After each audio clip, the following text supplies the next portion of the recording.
All right, welcome to our keynote talk with Frank Turner at m4music, which is a project by Migros-Kulturprozent.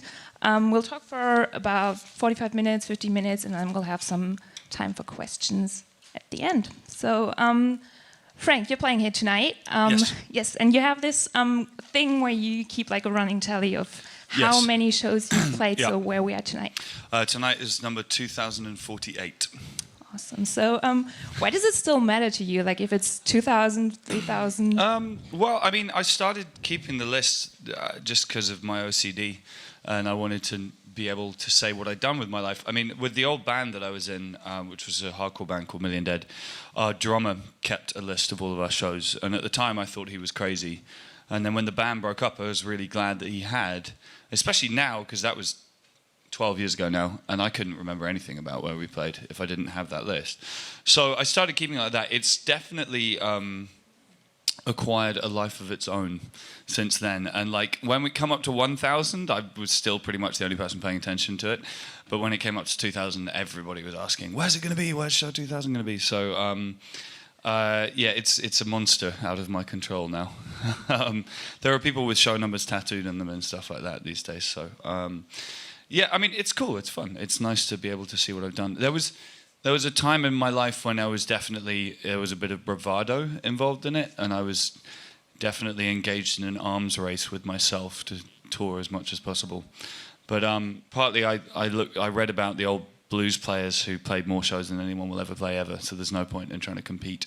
And secondly, I realized I was just going to end up killing myself by competing. It's a race no one else was in, you know. No one else cared apart from me, so I'm kind of calmed down a bit in it now, I think. That's good. So with so many shows under your belt, do you still have places to go that you haven't been? Yeah, definitely.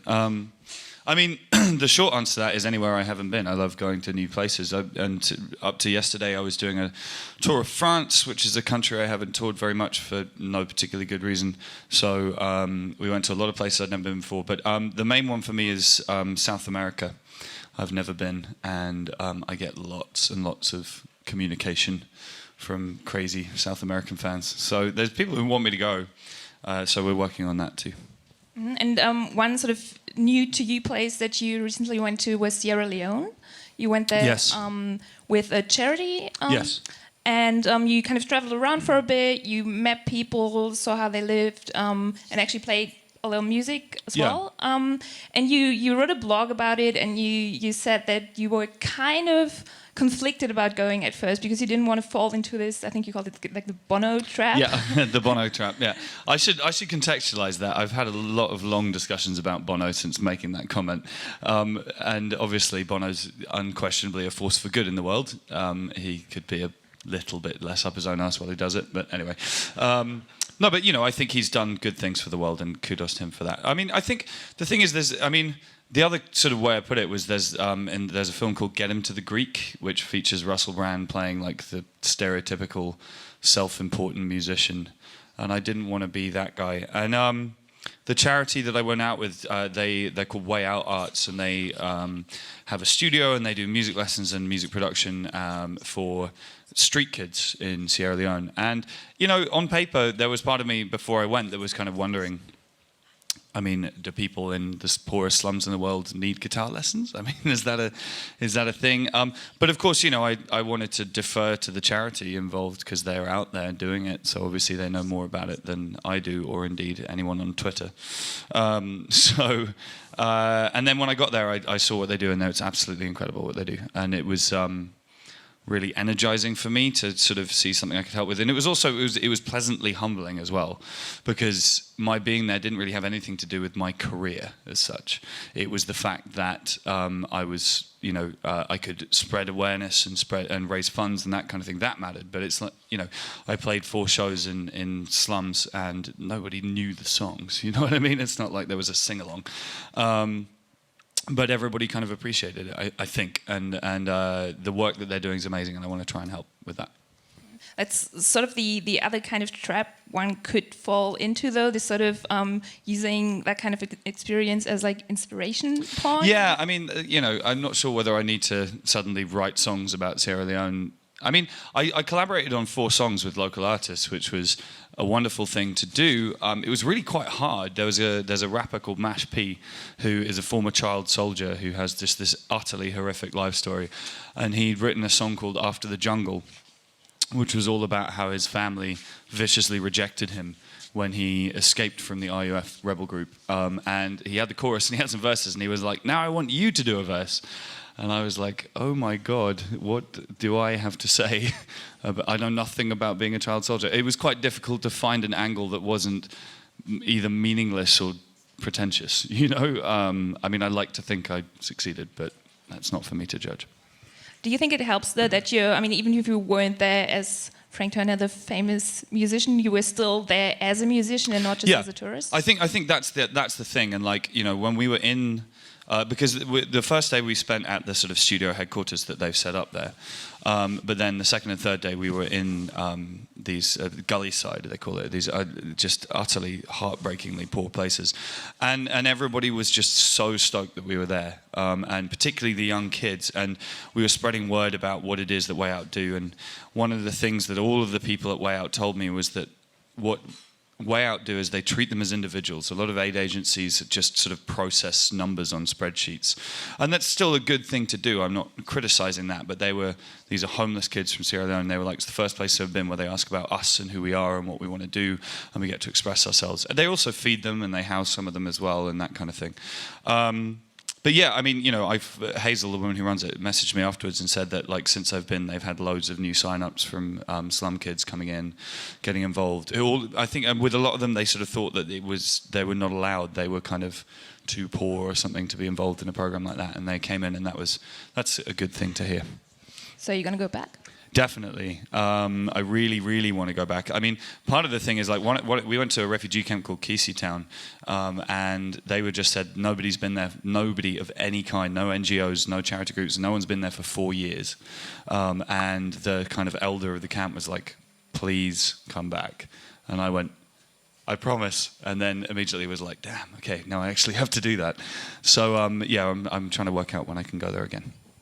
One thing you do pretty much wherever you travel to, and even at home in London, I think, is you said one of your biggest hobbies is history. So you try to learn about a place and kind of find things about the place. So what is it that fascinates you about that? Well, it's just my passion outside of music, really. I studied history when I was a kid, and personally, I find it weird, the idea of walking around any place in the world and not having at least the beginnings of an understanding of how it came to be how it is. And I just like facts, like good history facts.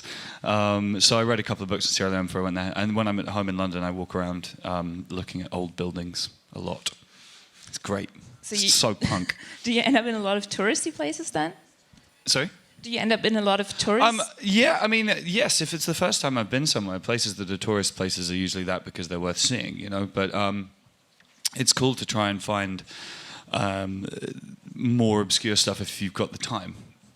But I mean, having said that, it's not. I don't want to be like a traveling hipster. You know what I mean? It's like we were in Nîmes the other day for the first time, and I saw the big arena because it's huge and in the middle of town and 2,000 years old, and it was incredible. So do you collect a lot of things from places to go to? Because I know, like, you didn't have a steady home in London for a long time. For a long time, yeah. Yeah. So now that you do you bring a lot of stuff home? No, I'm not quite. Even though I do have a wonderful home now, I can't carry that much stuff with me. Like, quite a lot of the time on tour, like, people give me vinyls, and it's just like, oh no, they're so heavy. And, like, you know, if I've got 3 more months on tour left, it's kind of a pain in the back, literally. But I collect St. Christopher medals, partly because they're small and light, and partly you can find them most places in the world, certainly most places that have any kind of Catholic past. So, and he's the saint of traveling, and that's kind of fun. So what do you end up doing with the records people give you? I take them home. I always take them home, and they go in the record collection, but it's just quite often weighing my bag in for my flight home is pretty disastrous. All right, so there was this film that came out yes. about you last year called Get Better, which is like a tour documentary filmed by a friend of yours. and it sort of follows you around on tour while you're not in the best place in a lot of ways. Like it shows you overdoing it with, you know, like pushing yourself, drinking, drugs. What was it like seeing yourself in a film like that? Pretty horrendous. The film was made by my friend Ben Morse, who makes a lot of my music videos, and he's one of my best friends, and he's somebody who I implicitly trust. And he was on tour with us anyway as a tour photographer, and he just sort of, you know, switched to video mode on the camera. And I mean, I said to him at the beginning that I didn't want to exercise any editorial control over what he was doing because that would make it an uninteresting document. But I also, everyone just kind of forgot he was around. So he captured a lot of candid stuff. And I mean, you know, doing what I do for a living, I've got quite comfortable seeing myself on camera or hearing recordings of my voice or whatever. But there's a kind of depth to that film which is unusual for me. And yeah, I mean, Ben set out to make a year in the life of the guy who never stops. And then a month into it, I stopped because I had a fight with my record label. And then I reacted to this by going completely insane in my personal life. And then everything was really fraught for quite a long time and I was really wasted. It has a happy ending. Spoiler, sorry. But yeah, it's... watching it back for the first time was quite weird. It was a bit like reading my own obituary because it's loads of people I'm really close to talking about me in the third person, including my mother, which was uncomfortable. But did it actually take seeing a film about yourself to realize that, you know, like showing up to a show completely wasted is not a good idea? No, I think I'd kind of got myself back on track again towards the end of the time period that the film covers. Thankfully, happily so. But I think one of the things that I took away from it was a pleasant surprise to realize that quite a few people give a shit. You know, it was quite nice to. I mean, it was interesting to see quite how concerned about me various people have been at various times, but also it was nice to know they cared. Why is that a surprise, though? I don't know. It's just I don't know. It's just not something that I kind of take as a given. All right. The sort of field that you work in, the music business, it's a field where you know, like being drunk and being unstable in certain ways is kind of glamorized sometimes. Yes. Certainly, there's a lot of opportunity around. I mean, you know, I get given endless free alcohol every day. Okay, so people are laughing. Do you think that's like just I don't know. I mean, I I don't want to. My issues with that stuff were more of a coping mechanism with other problems. They were a symptom rather than a cause, I think. There are people. I mean, I'm quite good friends with Jason Isbell, the American country singer, and he certainly went through an extremely rough time when it came to alcohol. And it's interesting hearing him talk about how, in a way, it's harder to be an alcoholic than a drug addict because at least drugs are kind of secret, you know? Whereas if you're on tour, every dressing room you walk into is full of alcohol and every bar is selling booze and that's how venues are making their money. And then, of course, on top of all of that, yeah, it is kind of glamorized. I mean, I've written too many songs mentioning whiskey, which means that my friend Adam plays in a band called Murder by Death, and we had a conversation once about how it's kind of bad having lots of songs about whiskey, because sometimes if you go out to hang out with people after a show, there's a queue of 15 people holding big shots of whiskey. And it's because they all want to tell their friends they did a shot of whiskey with you. And it's like, if I drink all of those, I'm going to die. Like immediately, or at the very least throw up all over myself. And like, do you know what I mean? It's sort of so yeah. I guess it can be difficult, but I mean, at the level, if I can say this without being pretentious, at the level that I currently operate at, it's quite easy for me to control in the sense that if I wanted to have no alcohol in the dressing room, I could say that and that would be fine. And I can avoid bars if I need to avoid bars. I think that for younger bands or newer bands, people more on the kind of underground part of the circuit, it's harder.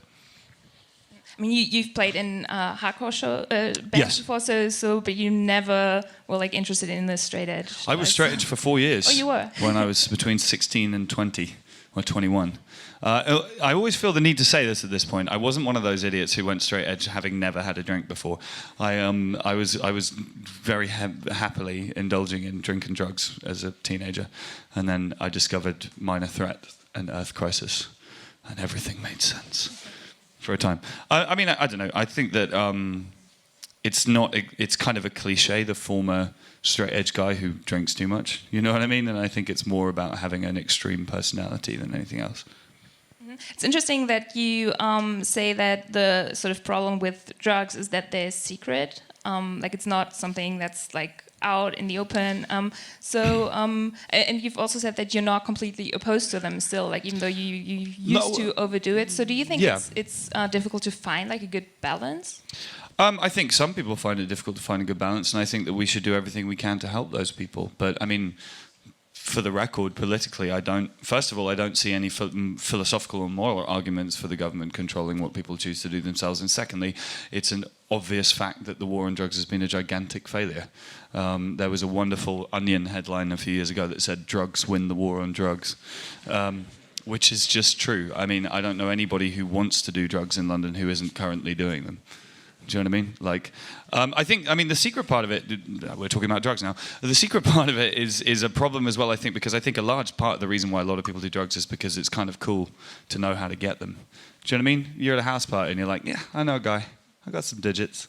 And then you're the cool, mysterious guy. You're like 1 foot in the underworld. And it's pathetic. It's awful. It's terrible. But I think if you had to buy drugs from like a pharmacy next to old women buying their kind of like I don't want to be rude about women, that's terrible, but you know, next to kind of like people buying like incontinence medicine and stuff like that, I think a lot of people would do less drugs. Okay, so make drugs uncool again? Yeah, definitely. They're not cool. I mean, they really, believe me, I've looked into it in detail. Okay, so how healthy are you nowadays when you're touring? Pretty healthy. I mean, I'm 35 now, and it's there's a funny thing. You know, an awful lot of the time at shows, there are people who are excited to be there, and particularly if they're younger people, quite a lot of the time they want to go backstage. That's a big thing they want to do. And I think part of that is the kudos of the elitism of it in some ways, but also because I think a lot of younger people think that backstage is this sort of bacchanalian wonderland of kind of sex and drugs and alcohol and fun. And I always want to say it's basically it's a bunch of like tired people doing yoga and checking Facebook. Certainly that's what it's like on our tours these days. And we don't really stay up all night anymore. Oh, in fact, we don't stay up all night anymore. And, you know, I'm usually the first one to bed because I have to take care of my voice. It's so unpunk. Johnny Thunders is rolling in his grave. But yeah, I mean, you know, I'll have a drink here and there. I had some drinks last night. This morning was interesting. But as everybody knows, it gets harder as you get older, you know? Your recovery time increases. You actually wrote a book about kind of those wilder years on tour. So do the title is sort of behind us, yes. Yes. Do you think if you wrote one now about the years after that, that would be more boring? Possibly. I mean, that book, I wrote a book about from when I first started touring as a solo artist in 2005 up until 2012 when I played my first headline show at an arena in the UK. And the thing about it, I mean, first of all, in the early days, my touring regime was a lot more wild and unpredictable because I'd just be like, fuck it, let's go and do a show in Latvia. And out of necessity, my career these days is much more regimented. My tour manager, Tree, who is not in the room, you know, she tells me what to do pretty militarily, and my life is planned a year in advance and all this kind of thing. But also, I mean, you know, it struck me the interesting thing to write a book about was how you get from playing in squats to playing in an arena, and a book about, because lots of people are like, so you're going to write the next book, the sequel or whatever, and it's like, well, it's a lot more just kind of did 18 Academy shows, flew to America, did 2 months of that. It's a lot more regimented these days. Okay, sort of sticking with the more difficult topics, though, you work with Calm, which is the campaign against living miserably, which talks about mental health. So what exactly do you do there? Well, it started because a very good friend of mine, a guy called Dan Parsons, who used to put on my DIY shows in Brighton when I was starting out. He wrote quite a heavy article for their website about his own issues with mental health. And I mean, he's not my best friend, but I've known him for a long time, and I like to think I know him reasonably well, and I had no idea that he had issues with this. So first of all, I thought it was a very brave thing for him to do, but it also, in and of itself, made a point, which is that certainly in the UK, there's a stigma against people talking out about mental health issues, particularly if you're a man. There's a lot of machismo, you know, you're not supposed to admit weakness and all this kind of thing. So I kind of shared the article and had a long chat with him about it, and Calm approached me about getting involved, and I've had my own issues with mental health in my life and with depression, and I think that, again, drugs and alcohol can be a symptom of that for a lot of people, myself included, and the world would be a better place if people were freer to talk about these things. It seems like the main thing you talk about related to that, though, is that you do need to talk about it, but you don't really seem to like to talk about your own issues that much. Yeah, okay, maybe yeah. Fair point. Yeah. She's got me, ladies and gentlemen. Yes, I mean, you know, I had a lot of issues with depression and self-harm as a teenager. A lot of that had to do with the fact that I got shipped off to a boarding school by my parents when I was younger, and I was extremely... You can say you went to Eton. Yes, I went to Eton College on a scholarship when I was 13, and I was extremely unhappy about that at the time, and whilst I appreciate my parents' good intentions, I'm not exactly over the moon about it now either.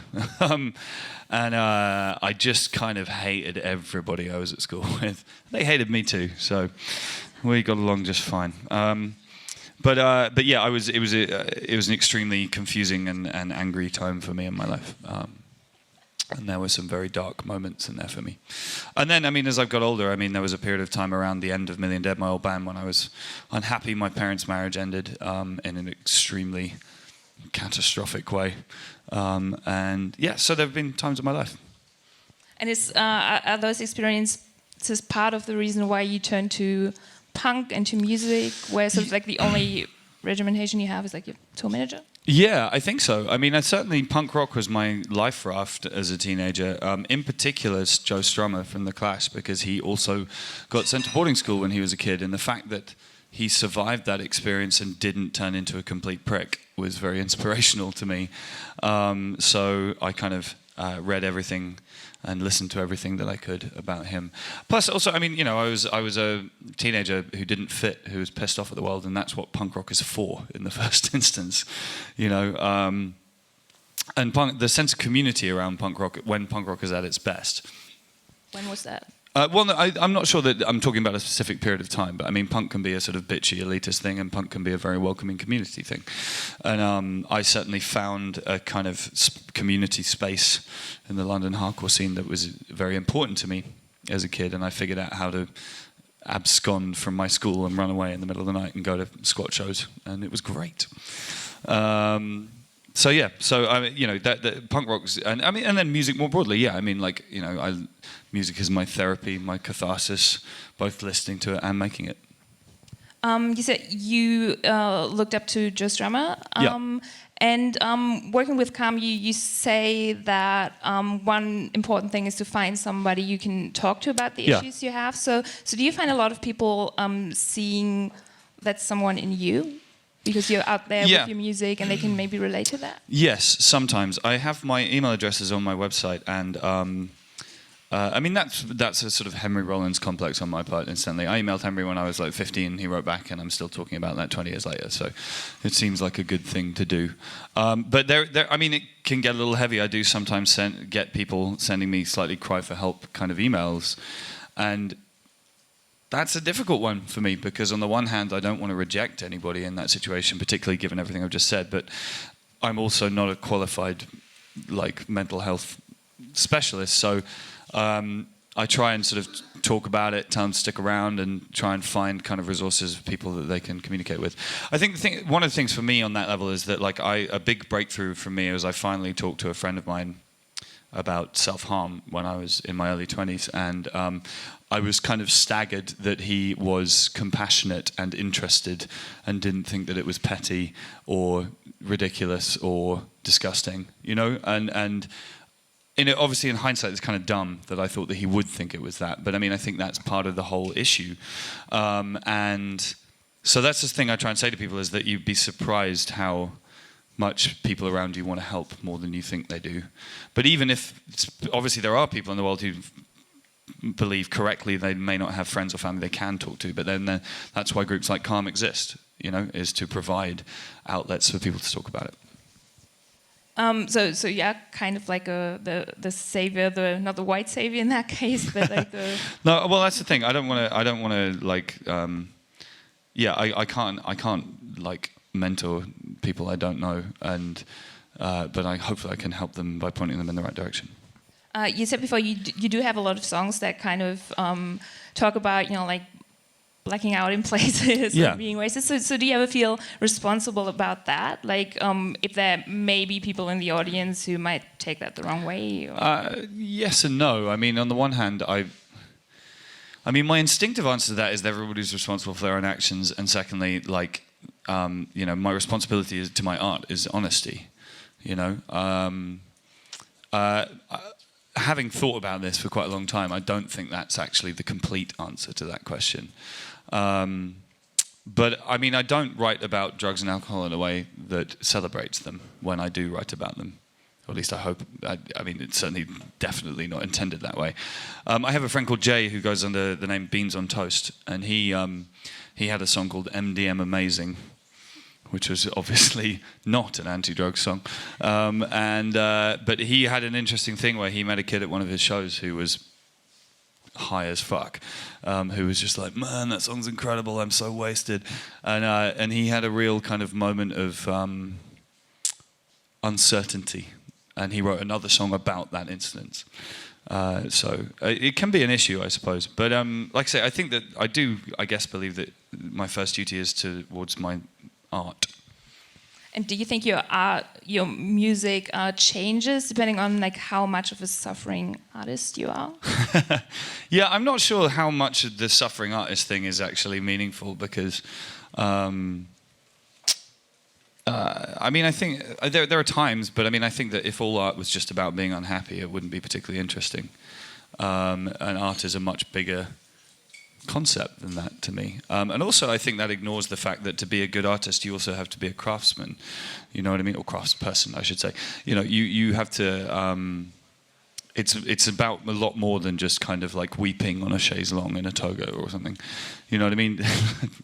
Not that I've ever done that. But you have to, it's bad experiences and strife can be useful to art and for inspiration, but that's certainly not the whole story.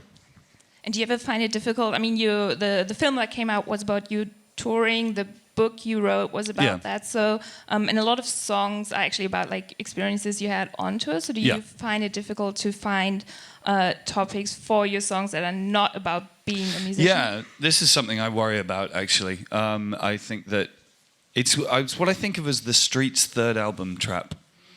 I'm a huge, the Streets. I'm a huge fan of the Streets. But the problem that Mike Skinner had, in my view, was that he made his name writing about his life incredibly candidly. And after becoming extremely successful, his life became completely unrelatable to the vast majority of people. And therefore, he's in this situation where it's like, well, either I continue to write honestly and nobody gives a shit, or I write dishonestly, in which case probably nobody gives a shit.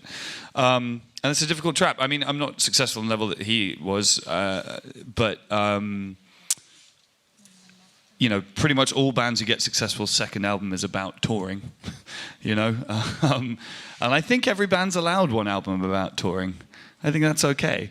But certainly in recent years, I mean, I've been trying to write about other things. It comes in as an angle on the topic of conversation if I'm writing candidly. But I mean, hopefully, I wrote a song called The Road, and that seemed to kind of slightly put that to bed as a subject in and of itself. Do you try, while you're on tour, though, to kind of find different experiences there? Yeah, I mean, I'm also, like, as I get older, I'm trying to take more time between tours. I've got a house, I've got a wonderful partner, and she is reminding me to do things other than be on tour with my life, which is great, because it makes me feel like a three-dimensional human being. But also... also the other thing is, like, I'm in the middle of writing my 7th record right now, and I think anybody has to move on in terms of their sources of inspiration after that much material. I think that this answer is going to go on much longer than you were anticipating. There was a great article. My favourite critic is a guy called Clive James, who's a British-Australian writer, and he wrote an article in the 1970s about the problem with Dylan at that point, and the problem with rock and roll is that rock and roll sort of fetishizes the kind of the wild, untamed artist who just sort of like goes blah, and in this very sort of like Allen Ginsberg kind of way, just sort of writes out their feelings and their life. And the problem is that there is no one in the world, there has never been a human being who, if they only do that, will not eventually become boring.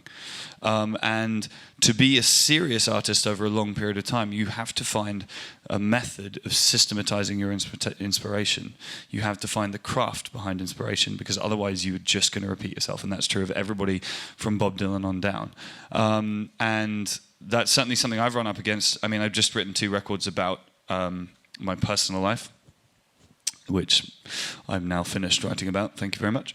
I'm in the middle. I just wrote a whole concept record about neglected women in the historical record who I feel deserve more attention, which was a...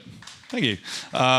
Which was I mean, something that felt like a good thing to do, but it was also I had quite a lot of writer's block, and I sort of came up with this idea, and it was a hugely liberating experience for me as a writer, because I suddenly had a system for searching for topics of songs and trying to find meaningful, emotive angles on those topics, and finding ways to write about them that made sense to me and also to an audience. And the songs came very quickly. Then Donald Trump got elected.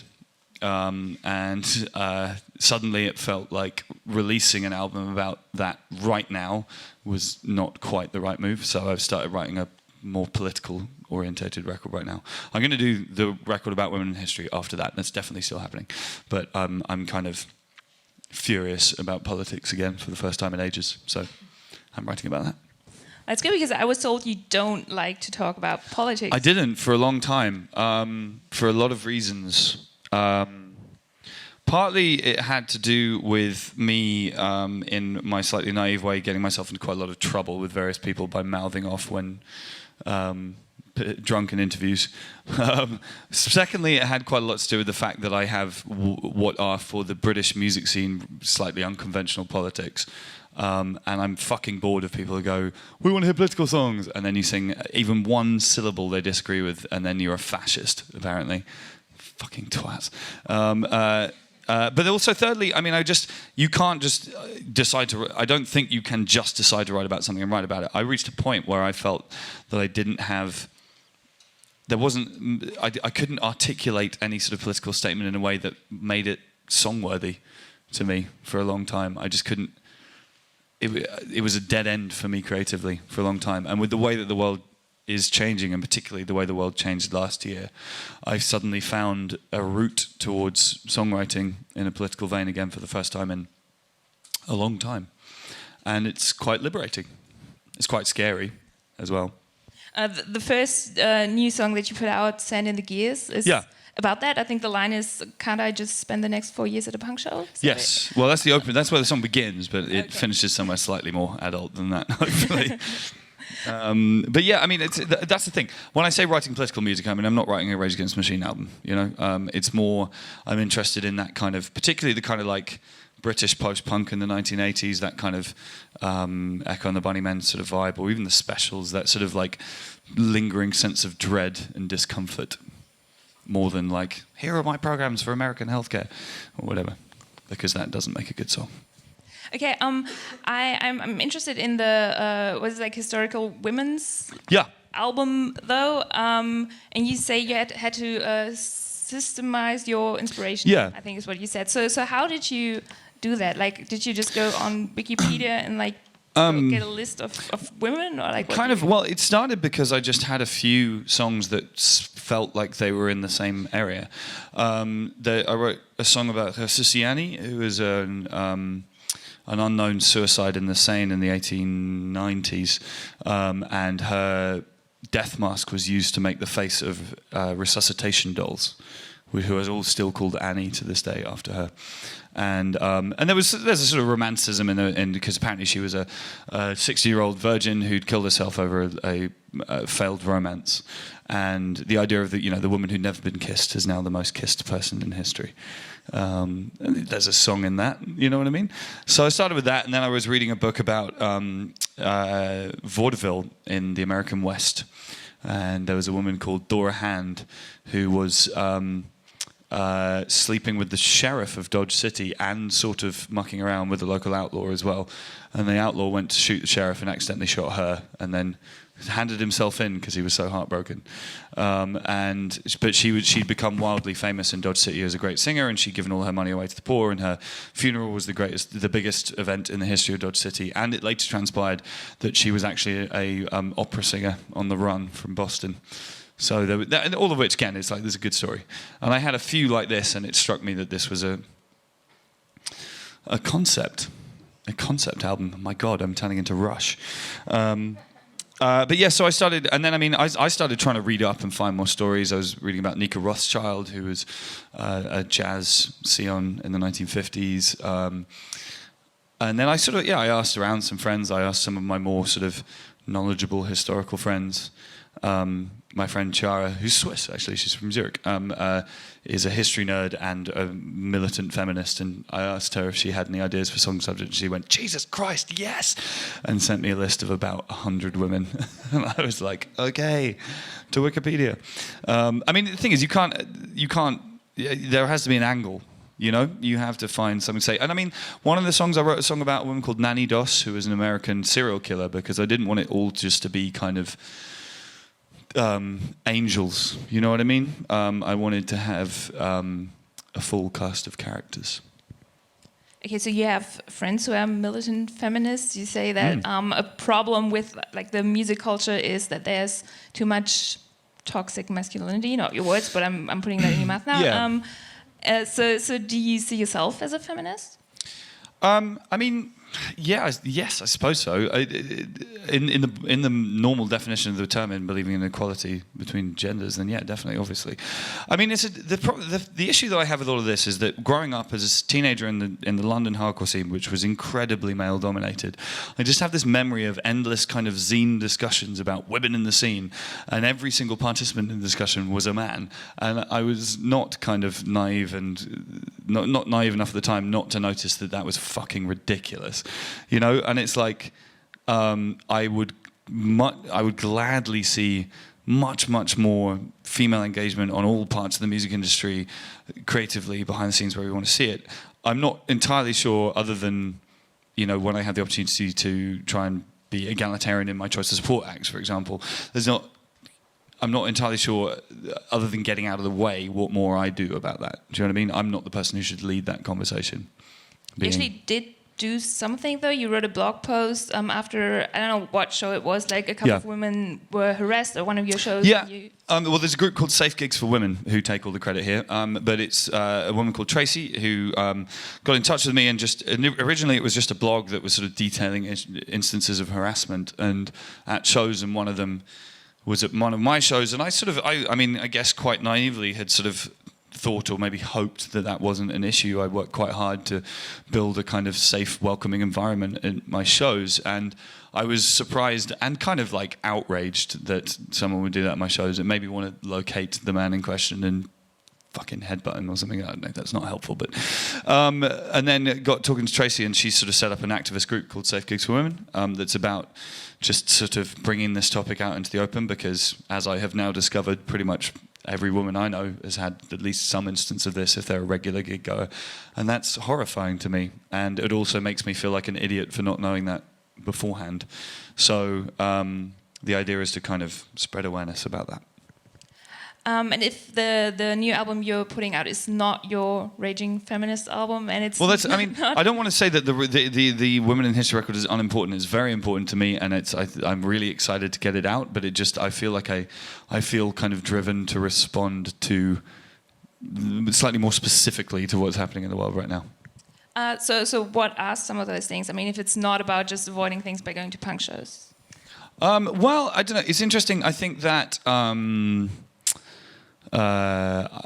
there's a lot of things. I think the balkanization of political discourse is extremely worrying to me. I have a lot of friends who never have conversations with people they don't already agree with, and I mean, one of the things about the Brexit debate in the UK that really kind of concerned me was that on both sides, it wasn't that people disagreed with each other, is that an awful lot of people had literally not even encountered the arguments the other side were making.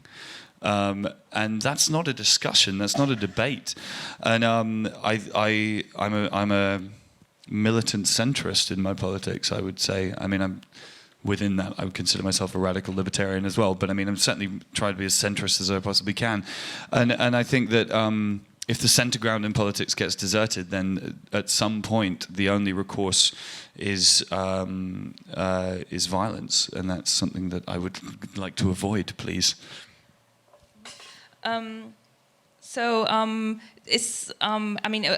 Like avoiding that sort of discussion and going to punk shows, is it still something you do though when you're kind of sick of the discussion? Yeah, sure. I mean, I'm not sure that punk shows are the best place to go to completely avoid politics.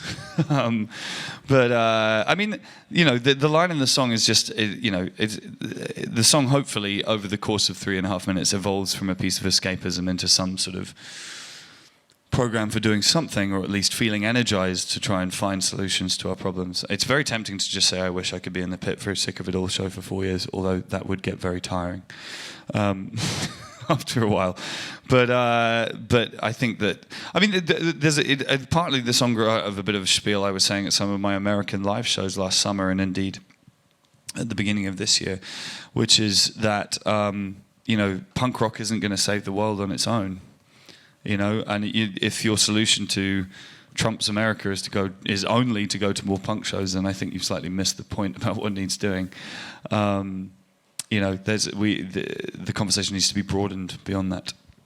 And if you say you know a lot of people who don't even listen to sort of the opposite side, they're just like in their little bubble. Do you find that happens with you too? I mean, a lot of people say that the thing about you is only people come to your shows who are like completely on your side anyway. Yeah, well, yes, no, I mean, first of all, every single person has a degree of confirmation bias in themselves, and you can't ignore that. I think that I try and be aware, because we were in America a lot last summer, and I had friends back home who were asking me for some kind of on the ground political update, and it's like, I don't fucking know. I've been at punk shows the whole time. That's not a broad demographic subset.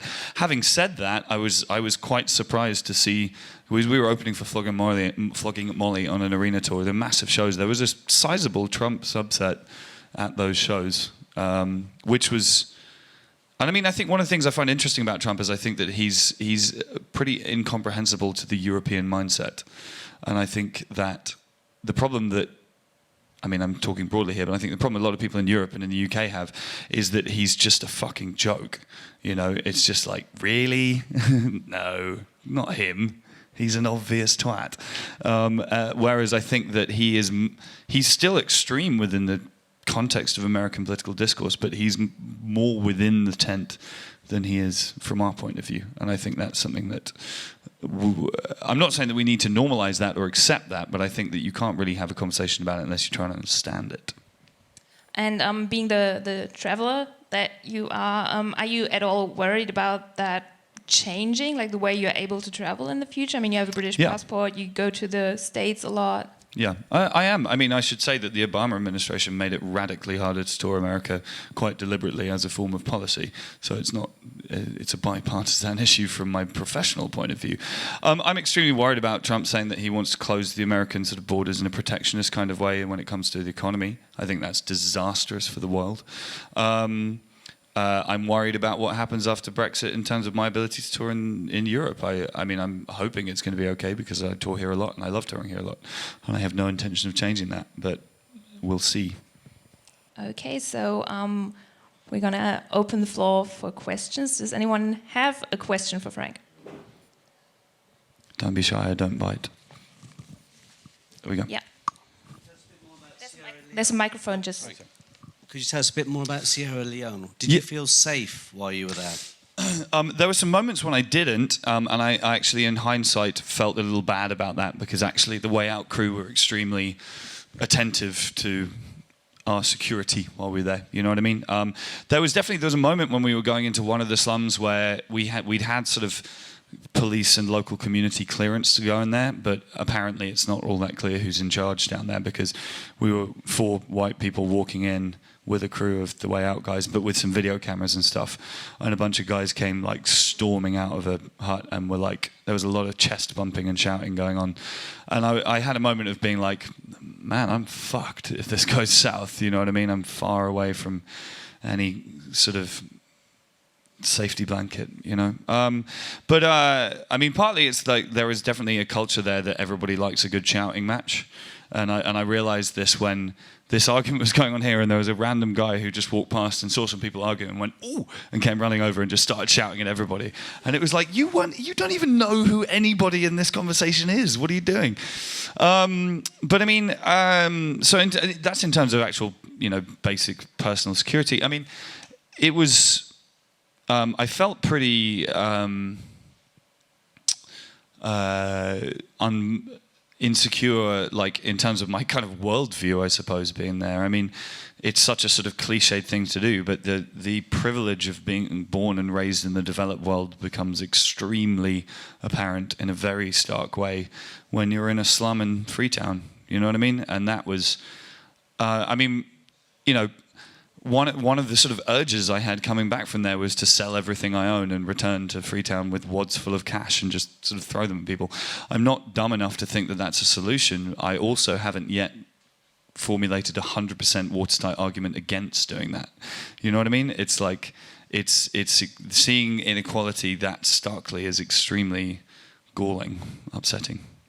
So that was, and which was insecure for me in a way. Okay, do we have any more questions?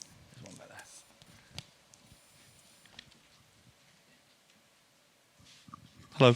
Yeah, hi. I have another question concerning Sierra Leone. I've been there a couple of times, okay. And what I learned is that the young folks, especially who make music, they draw their inspiration from rather R&B and US hip-hop, or then it's traditional African music. So how did you encounter this coming from the rock, punk rock side? Was it accepted, or what did they do? Did they do something creative out of it? Well, of course it's creative. What do you mean? But in other ways. No, I mean, that was definitely a thing. Like, you know, their sort of their Western reference points when it came to music were all quite far away from me and what I do. I don't think. I mean, there was a couple of days in, I realized that, because I was there with the Joe Strummer Foundation, and a couple of days in, I realized that one of them thought that I was Joe Strummer, and it was just like, that's very cute, but no. And I mean, like, one of the things I found slightly depressing is that they were all obsessed with auto-tune in that really sort of horrible kind of crunk kind of way. And it's just, to my ears, it's a vile sound, and it ruins people's voices. And a lot of them had wonderful singing voices, and then they go into the studio and then just immediately on Logic just pull down like auto-tune max, and it was just like, don't do that, man, come on. I mean, I did my best to fit in, I suppose. I mean, it was funny. They'd all been watching quite a lot of my YouTube videos before I went out there, so they knew some of my songs on that level, but it was definitely outside of their usual comfort zone. One of the things that was really interesting for me on a sort of selfish level was to see like a lot of Afrobeat stuff up close, and like there was a kid there called Thomas who was like the main producer guy, who was extremely talented, and he okay, so there was a group called the Blackstreet Family who were utterly incredible and terrifying and wonderful in every way. There was an area behind the studio called Blackstreet, run by a armed gang called the Blackstreet Family. And Hazel, who runs the charity, has somehow, she's like the 60-year-old woman from Manchester, who has somehow convinced them to turn into a gangster rap troupe rather than an armed gang. Quite how she did that, I don't know. But and I met all of them, and they did like a little show for us, and then they asked if I would write a chorus for them to sing on. So Thomas said, I'll put a beat together, and he sat down and you know, he's sort of playing beats on a keyboard into a loop on Logic, and just, I mean, the music I play, the scene I come from isn't quite so kind of rhythmically obsessed anyway, you know.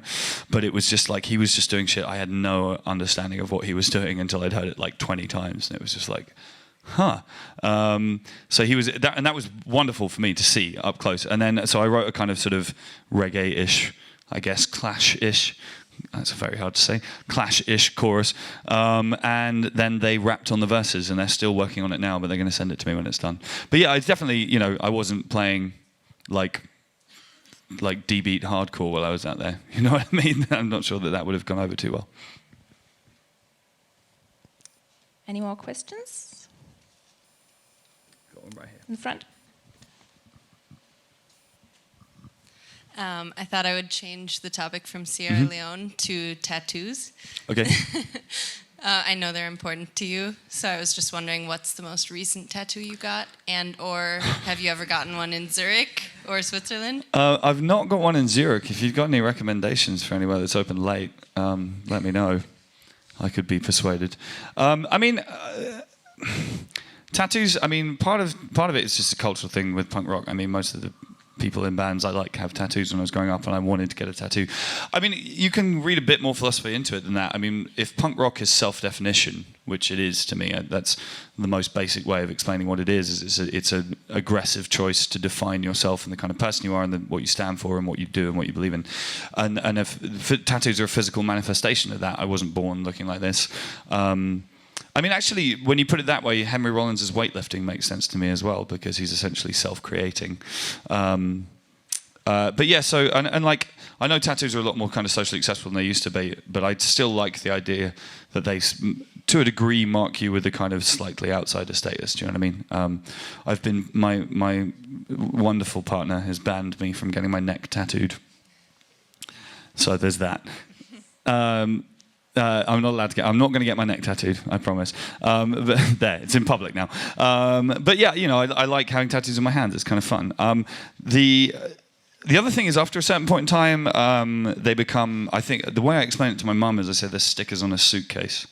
You know what I mean? Or like stamps in a passport. You know, everyone's got stories about where they came from or where I got them done, and I'm kind of at a point of getting lots of kind of small ones now, which brings us to the most recent tattoo that I have, and I just, okay. Basically, I have a very good friend called Sophie, who's a wonderful tattoo artist. She's from Montreal, but she's just moved to London, and she used to stay at my house when she was over for tattoo conventions a lot, and she was around at mine, and she had her works with her, and we were talking about how she'd never actually tattooed me, which is kind of ridiculous because she's tattooed loads of my friends. And I'm a huge South Park fan. And we were also talking about how a lot of people who have a lot of tattoos have everywhere done apart from the pits of their elbows because it hurts there. And I was saying I wanted to get something done just there to prove that I could take it. So I have Terrence and Philip from South Park in the pits of my elbows now. I think she was like, she's an incredibly talented tattoo artist, and she was like, I can't believe you're making me do fucking Terrence and Philip, you arse. But they're fun. There they are. Hello. They make me laugh when I look at them. There's one at the back in the middle.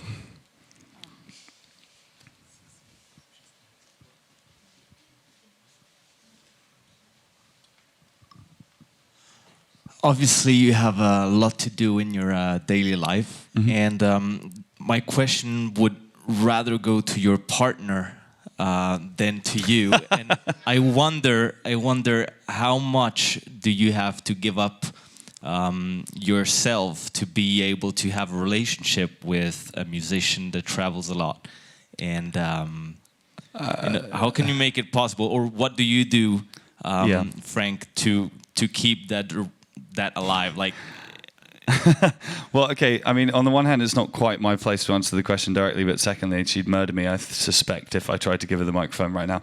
I mean, it's not easy in some ways with the lifestyle that I have to maintain a meaningful relationship, but there was certainly a period of time in my life where I used that as an excuse to not really try, you know, and at the risk of now being a giant romantic in public, it's about meeting the right person, you know what I mean? And it was immediately apparent to me that I was going to make whatever changes and whatever efforts necessary to make it work.